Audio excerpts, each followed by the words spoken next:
What's up, guys? Welcome to the highly anticipated episode of the Say It Again podcast. I want to apologize for the little break between the first episode, but things got kind of busy.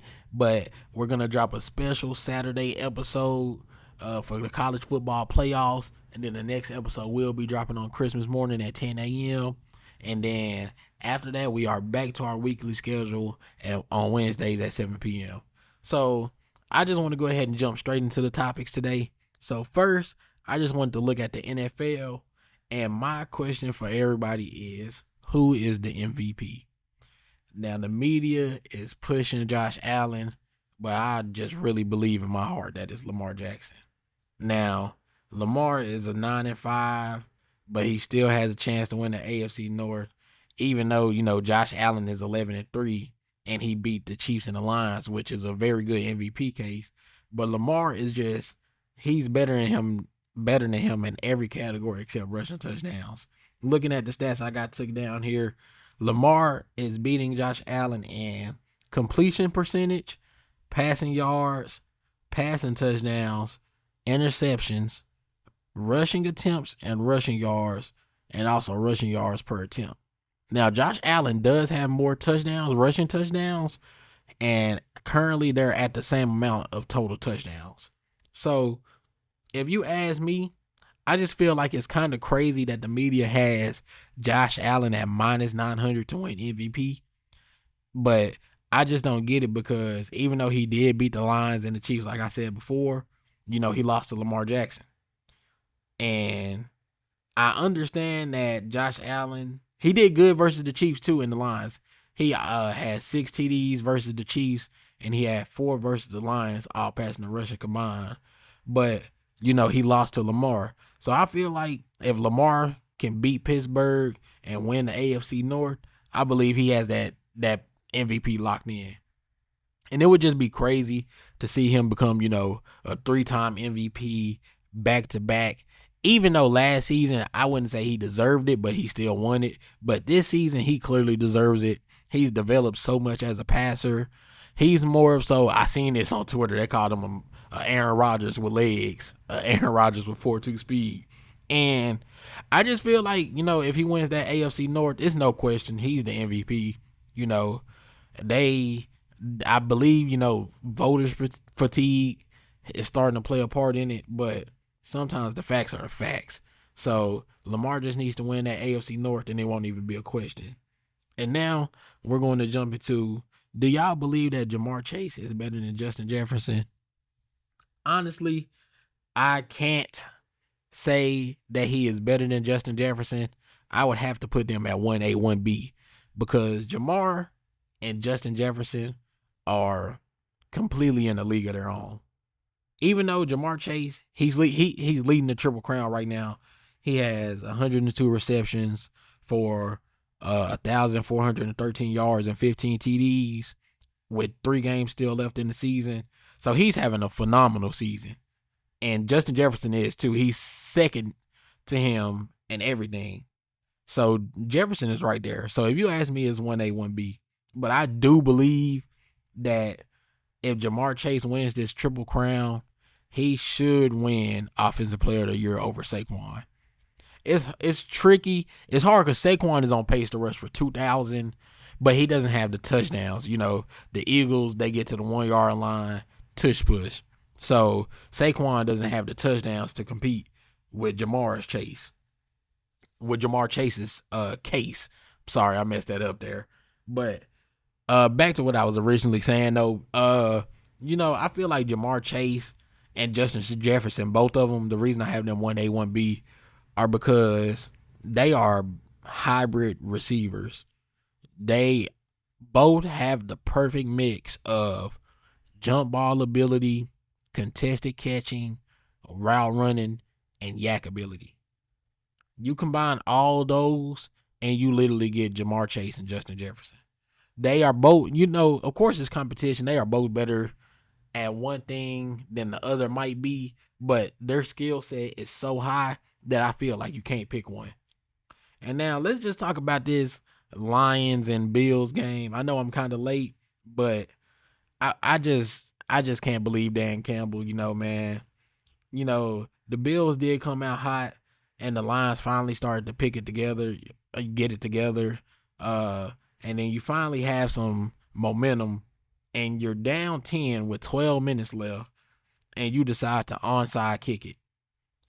Which Mac Hollins, for the Bills, he grabbed the onside kick and he returned it to the 5-yard line.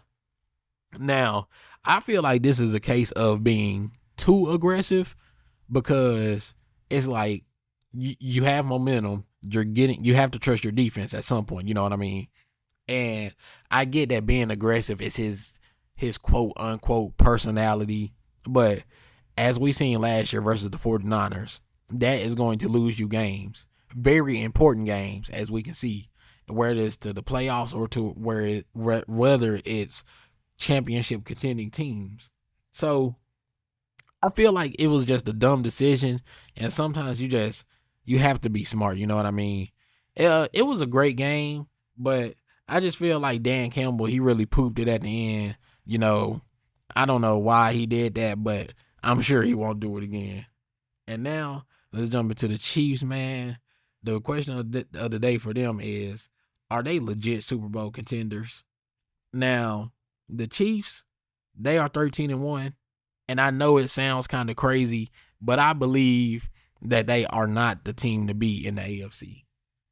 They have won 10 one-score games. Now, you can say that's a good thing, because that means, okay, they're battle-tested, they're ready. They've been in that situation all season, so when it happens in the playoffs, they're going to be ready for it. But I also feel like that's a bad thing, because right now, that defense is balling out and it's saving Mahomes' play. With the teams that are looking into that AFC playoff picture, I just don't know if the Chiefs defense is good enough to hide Mahomes' play. I know everybody says he steps it up in the playoffs, Arrowhead this, Arrowhead that, but I just believe if he keeps it up, the Chiefs aren't going anywhere. They won't make it past their first game. And now, let's go ahead and jump into the Rams catching fire at the right time. I'm sorry I keep saying jumping into, like we skydiving. That's just the only thing I can think of right now, man. But, okay, let's go ahead and hop into the Rams catching fire at the right time, man. They started 1-4, but of the last 9, they are 7-2. So, the Rams have been on fire. Puka is back. Cooper is back. That offense is clicking. The defense looks all right. I'm not going to say good. Looking all right. But that offense is just clicking, man. And right now, I believe they lead the division over the Seahawks. So the Rams would have the 4 seed, and the Buccaneers will have the 3 seed because they're leading their division. So I just feel like the Rams are actually, well, the Rams in the Bucs, if you ask me, they're 2 scary teams that you don't want to see in the playoffs, due to the fact that any given Sunday, they can look like the best team in the league. Now, Baker Mayfield is having an exceptional year. If you ask me, he should be up there in the MVP talks, but of course he's not, because the team isn't doing all that good. And then Matt Stafford is just looking like Matt Stafford. So that's all I wanted to talk about for the NFL. And before we hop into our next sport, our next topic, man, I'm going to go ahead and give out a little pick 'em. I did have the Thursday night, the Broncos versus the Chargers. Well, it doesn't matter because you're going to be listening to this after the game, but I originally had the Chargers. Now, the reason I had the Chargers, they're at home, good bounce back game, need to win to try to secure that playoff spot. So I was riding with the Chargers in that one. And then Saturday slate, man, we got the Texans versus the Chiefs. I'm going to go with the Chiefs, man. I just don't really like the Texans this year. The O-line isn't good. I feel like the Chiefs are going to dominate in the trenches, and it's just going to be a bad look on the Texans. I honestly have the Chiefs probably winning that game by 2 scores. And then we're going to go ahead and look at the Steelers and the Ravens, man. The Ravens are at home, bouncing back versus the Steelers. Now, the Lamar, I can't quite remember, but he's only won 1 game in his career, if I'm not mistaken, against the Steelers. Now, I feel like this game, people look at it like a trap game, but I see it as Lamar pushing his MVP case, trying to win the AFC North rivalry game. So I'm gonna have to give this one to the Ravens. It's gonna be tight. I believe the last 8 to 10, I can't quite remember the number of the Ravens and Steelers games have been 1-point scores. So I'm gonna have the Ravens winning this one by 3 points. And then we're going to go ahead and jump into some real Sunday football. Man, we got the Giants versus the Falcons in the early slate. We're going to jump into the early slate first. We got the Giants and the Falcons. I'm going to have to take the Falcons, man. They're starting Penix. They're also wearing their alternate throwback helmet, so that should be a fun one to watch. Now, I'm going to get the Falcons. I'm going to get them winning this one by about 10 points. And then we jump into the Lions versus the Bears. I keep saying jump into. I'm sorry. Next time I say that, take a shot. So we got the Lions versus the Bears. I'm going to have to get this one to the Lions. The Bears, just a terribly coached team. Play calling isn't there. Chemistry isn't there. They're going to lose this game by 21. We got the Browns versus the Bengals next. Giving this one to the Bengals. This is Saturday, you're watching this. Since the Broncos lost, the Bengals now have to win out for a 35% chance to make the playoffs. So they're coming in. I know they're going to come in hot.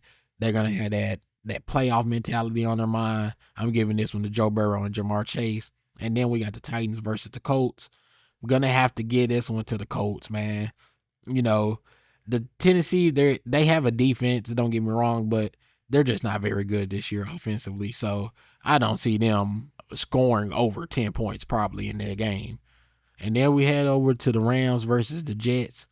I'm going to have to give this one to, this is kind of a hot take, but I'm going to have to give this one to the Jets. The Jets' most recent game, I can't remember who they played, but Devontae Adams went abysmal in that game. I'm talking absolutely abysmal. He looked like vintage Devontae Adams and vintage Aaron Rodgers. If they come out playing hot like that versus the Rams, they don't stand a chance. I'm gonna give the Jets. I'm gonna give them. I'll say they win by 3. And then we got the Cardinals versus the Panthers. Panthers have nothing to play for. Cardinals playing for a top seed in the playoffs, trying to win their division. I'm gonna give this one to the Cardinals. I'm gonna say by 7 points. And then we got Philly versus Washington. At Washington's home, fellas, this is a hard pick, and people might hate me for this. People might be like, man, what are you talking about? I'm going to have to go with the Commanders, man.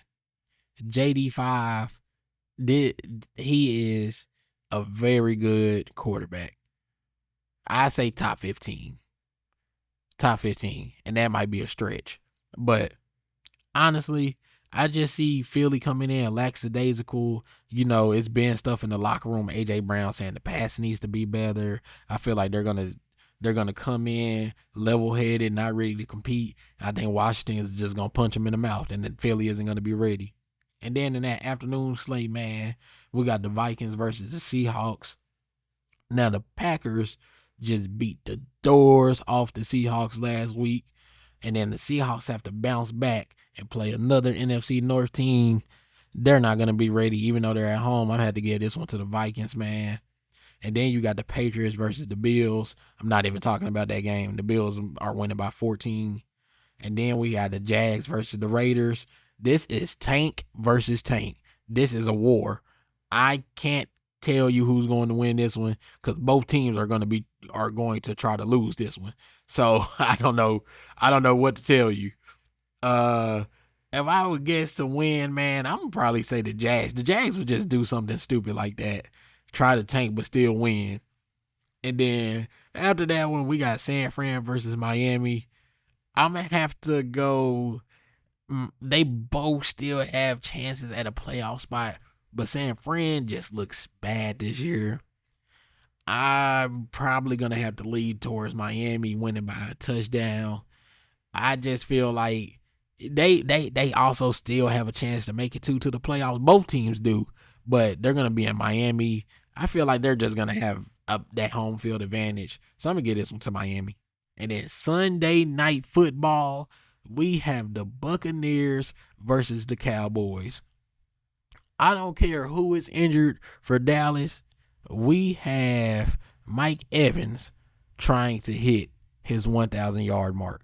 And Baker Mayfield has interviewed and personally said, I am going to make sure that Mike Evans hits this mark.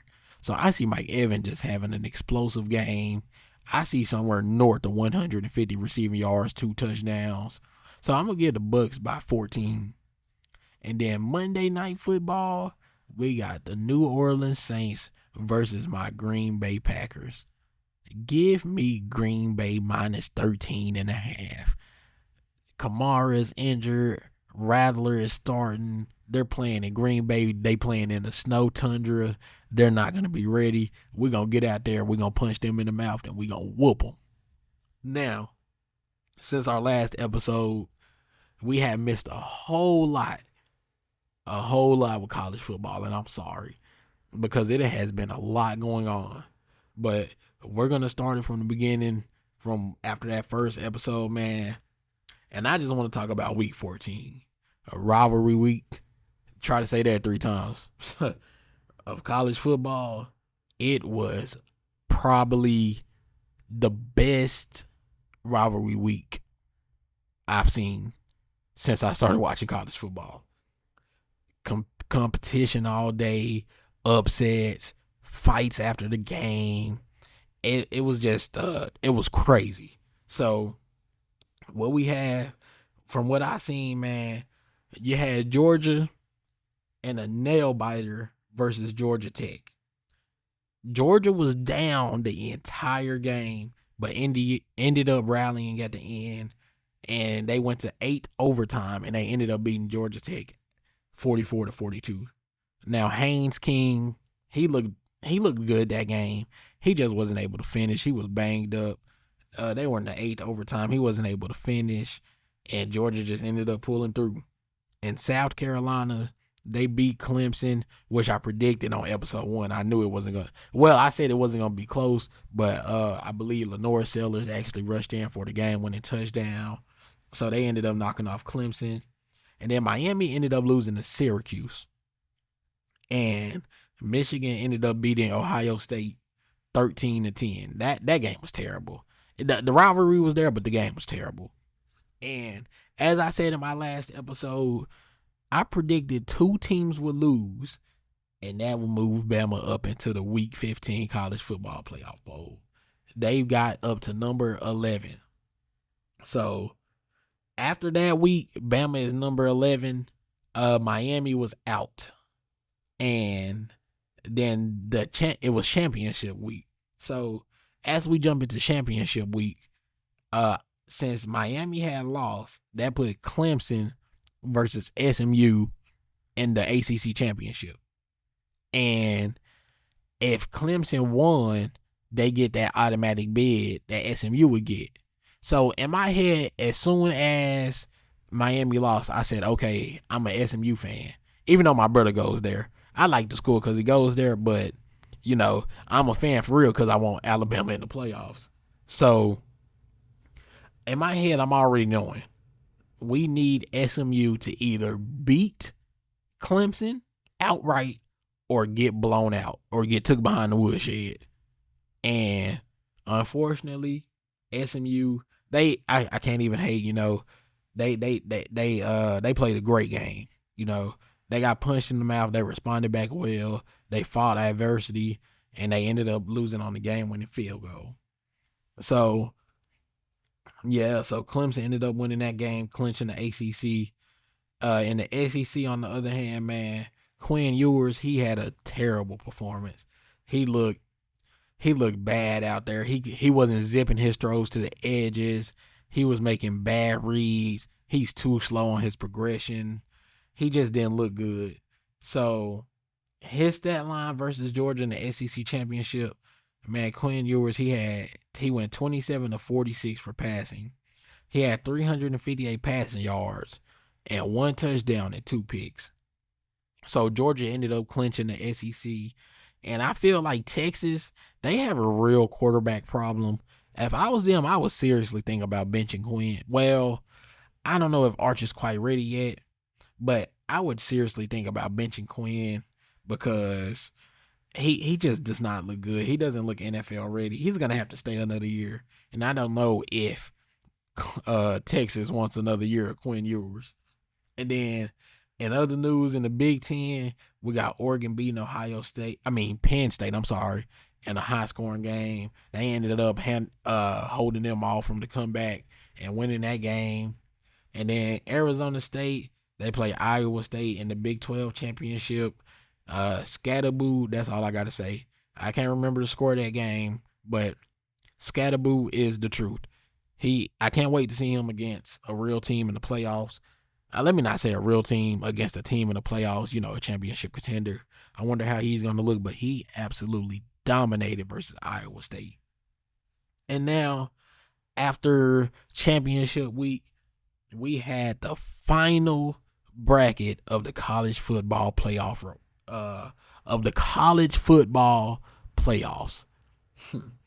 So, at the first four seeds with the bye, you got Georgia, Boise State, Oregon, and Arizona State.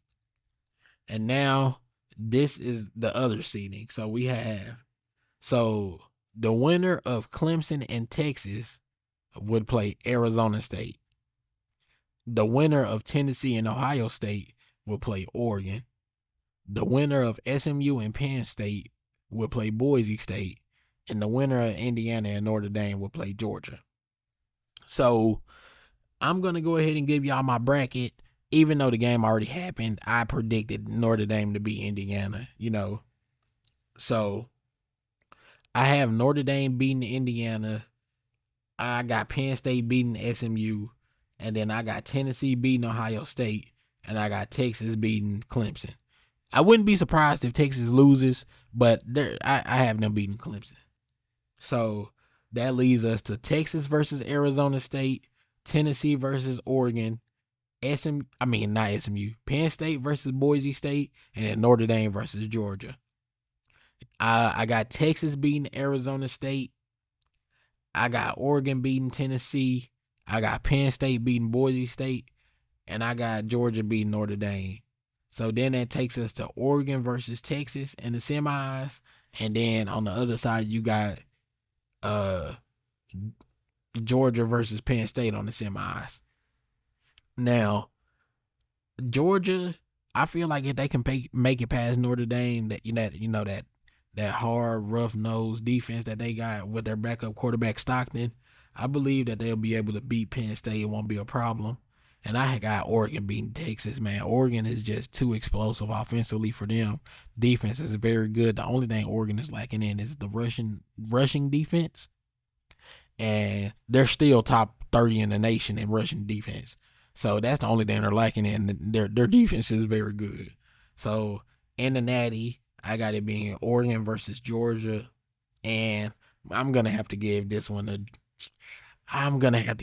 Oregon, man. They've been tested a couple times this year. They've just looked nice. They finish games. They win big games. That offense is too explosive. You got Evan Stewart, Tez Johnson, Dylan Gabriel is nice. Defense is making big plays.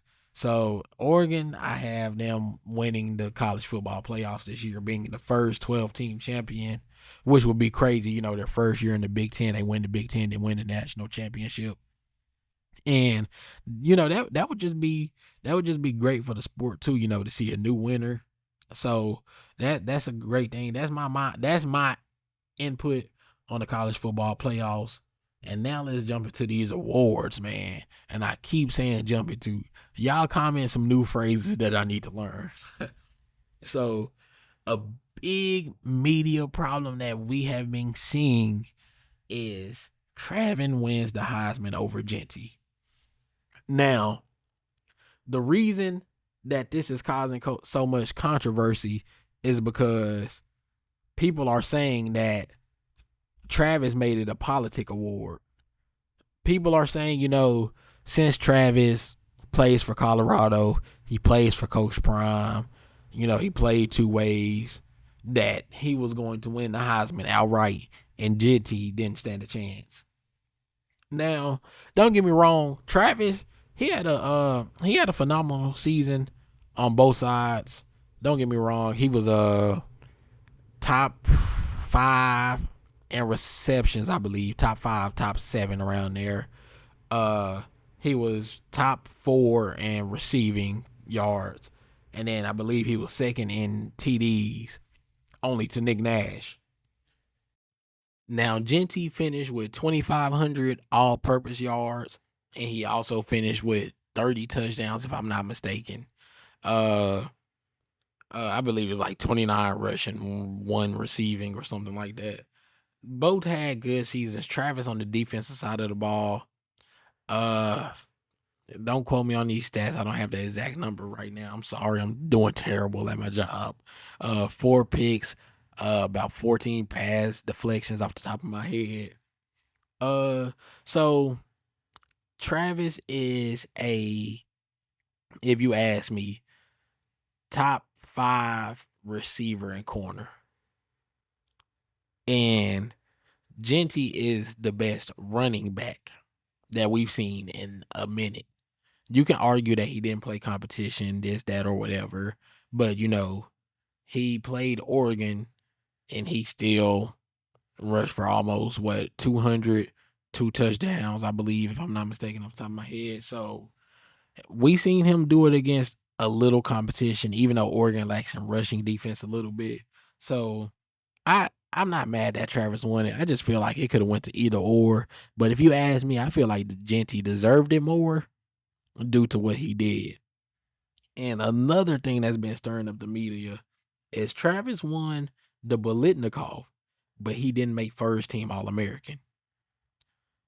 And that's just weird because he made first team All-American as the AP position, but he didn't make it as a receiver.